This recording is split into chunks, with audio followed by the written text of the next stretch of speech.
बाबासाहेब आंबेडकर जिंदाबाद. आंबेडकरी चळवळीमध्ये काम करत असलेल्या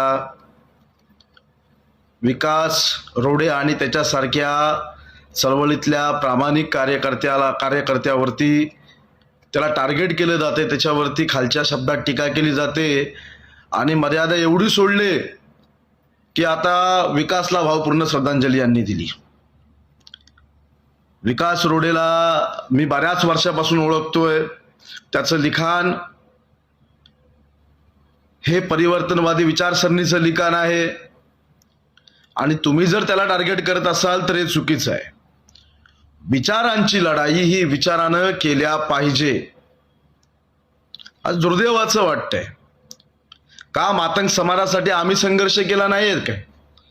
आम्ही लढा दिलेला आहे, माझ्यावरती केसेस आहेत, परंतु अशा पद्धतीनं चळवळीतल्या कार्यकर्त्याला त्याच्याबरोबर असं वागणं किंवा त्याची अशा प्रकारे बदनामी करणं हे अत्यंत चुकीचं आहे. मातंग समाजावरती अन्याय झाला का तुमचे नेते नंतर यायचे, तिथे पहिले आमचे फोन जायचे किंवा आमचा आंबेडकरी चळवळीचा कार्यकर्ता पोचायचा. खरं तर या गोष्टी कधीच बोलायच्या नव्हत्या, पण तुमच्या मनामध्ये, तुमच्या विचारात, तुमच्या डोक्यांमध्ये कुठून विष आला एवढा अचानक?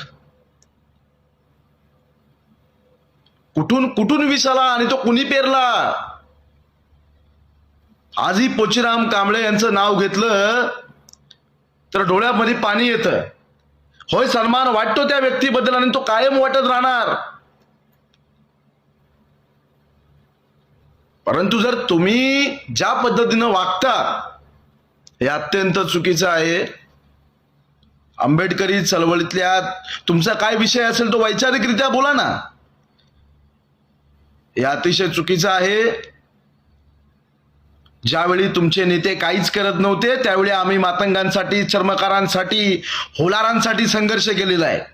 सगळ्याच एसटी मधल्या जातींसाठी, अगदी एसटी मधल्या जातींसाठी, अनुसूचित जाती आणि जमातीच्या जातींसाठी. विसरलात काय रे एवढं लवकर? या अशा प्रकारचं घाणेरडं राजकारण कोणतरी तुमची माती भडकवतोय. मी मातंग तरुणांना आवाहन करू इच्छितो याच्या माध्यमातून,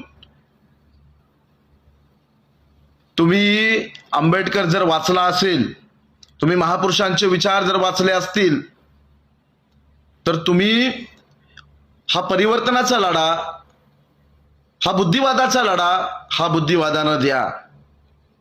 एखाद्याला टार्गेट करून, एखाद्याला मारून, एखाद्याला चुकीचं हे करून हे अशा प्रकारे करू नका.